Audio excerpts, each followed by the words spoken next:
Welcome to big news. నేను మీ గౌసుద్దీన్ షేక్. ఉన్నదే రాస్తా, చూసిందే చెప్తా.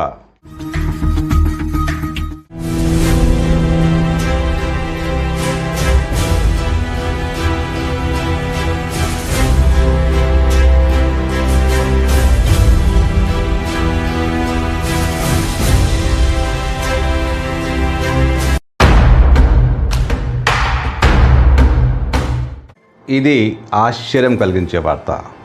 ఎస్, ఆపరేషన్ కగార్లో భాగంగా నక్సలైట్లు ఎక్కడ కనిపిస్తే అక్కడ కాల్చిపడేశారు. కొంతమంది నేతలు, కీలక నేతలు లొంగిపోతున్న ఆ లొంగుబాటుకు ఒక ప్రక్రియ ఉంది. ఆ ప్రక్రియలో భాగంగా సంప్రదింపులు జరిగాయి, మధ్యవర్తులు మాట్లాడారు, వాళ్ళు లొంగిపోయారు. కానీ అడవుల్లో మాత్రం పరిస్థితి పూర్తి భిన్నం. నక్సల్స్, అదే మావోయిస్టులు ఎక్కడ కనిపించిన భద్రతా బలగాలు తుడిచిపెట్టేశాయి, కాల్పులు జరిపాయి, భీకరమైన దాడులు నిర్వహించాయి. వాళ్ళ వైపు నుంచి ఎలాంటి ప్రతిఘటన లేకున్నా కాల్చి పడేశారు. ఇది అందరికీ తెలిసిందే. అయితే ఒక అరుదైన సంఘటన జరిగింది. ఎస్, ఒక అరుదైన సంఘటన అని చెప్పొచ్చు దీన్ని.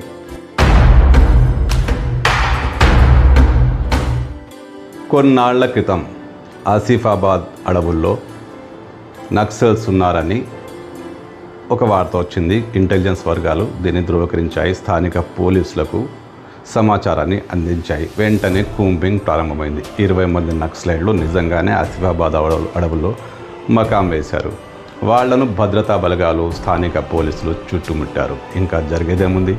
వాళ్ళు కాల్పులు జరిపినా జరపకపోయినా వీళ్ళు కాల్చి పాడేస్తారు. నో డౌట్, ఒక ఏకపక్షంగా దాడులు జరుగుతాయి, కాల్పులు జరుగుతాయి, మావోయిస్టులు హతమవుతారు, పెద్ద ఎత్తున ఆయుధాలు దొరుకుతాయి. కానీ ఇక్కడ అలా జరగలేదు. తెలంగాణ రాష్ట్ర ప్రభుత్వం తీసుకున్న కీలకమైన నిర్ణయంలో భాగంగా ఎన్కౌంటర్ లేకుండా లొంగుబాట్లను ప్రోత్సహించాలని ఒక ఆలోచనలో భాగంగా ఇక్కడ కూడా పోలీసులు వాళ్ళని లొంగిపోండి అని కోరారు. అందుబాటులో ఉన్నారు, చుట్టూ పోలీసులు ఉన్నారు. మేము కాల్పులు జరపం, మిమ్మల్ని ఎన్కౌంటర్ చేయం, మీరు లొంగిపోండి అంటూ ఇక్కడ నుంచి పోలీసుల వైపు నుంచి ఒక ఆదేశం వెళ్ళింది. లౌడ్ స్పీకర్లో మాట్లాడుతున్నారు. వాళ్లకు సంకేతాలు స్పష్టంగా, సందేశాలు స్పష్టంగా వినిపించేలా టెక్నాలజీ ఉపయోగించి మాట్లాడుతున్నారు. మీరెంతమంది ఉన్నా, మీ దగ్గర ఎలాంటి ఆయుధాలున్నా, కీలక నేతలున్నా, కీలక దళాలున్నా, మేము కాల్పులు జరపబోం, మిమ్మల్ని హతమార్చే ఆలోచన మాకు లేదు, లొంగిపోండి అంటూ ఆ నక్సల్స్కు దూరంగానే మైక్లలో వాళ్ళు వార్నింగ్ ఇచ్చారు. చర్చలు జరిపారు. అనేక గంటల పాటు చర్చ జరిగింది. అటువైపు నుంచి నక్సల్స్ సంశయంలో ఉన్నారు, భయంలో ఉన్నారు, బయటికి వస్తే కాల్ చేస్తారని. కానీ భద్రతా బలగాలు వాళ్లకు అర్థమయ్యేలా నచ్చగలిగాయి. వాళ్ళు పూర్తి నమ్మకంతో బయటికి వచ్చారు. అనేక గంటలు చర్చలు జరిగిన అనంతరం లొంగుబాటుకు వాళ్ళు సిద్ధమయ్యారు.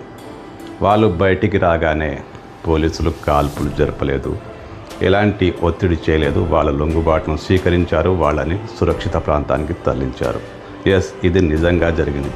అధికారికంగా బయటికి రాని వార్త ఇది. కానీ ఆ 20 మంది కీలకమైన మావోయిస్టు శ్రేణులే, పెద్ద నేతలు, దేవ్జీవి లాంటి వాళ్ళకి అంగరక్షకులే. వాళ్ళని పోలీసులు అదుపులోకి తీసుకున్నారు. ఎన్కౌంటర్ మాత్రం చేయలేదు. వాళ్ళని ఇప్పుడు లొంగుబాటు ప్రక్రియలో భాగంగా మీడియా ముందుకు తెచ్చే ప్రయత్నాలు జరుగుతున్నాయి. అంటే వాళ్ళను చంపకుండా, వాళ్ళని ఎన్కౌంటర్ చేయకుండా వాళ్ళని సురక్షితంగా తీసుకువచ్చి లొంగుబాటు చూపించబోతున్నారు.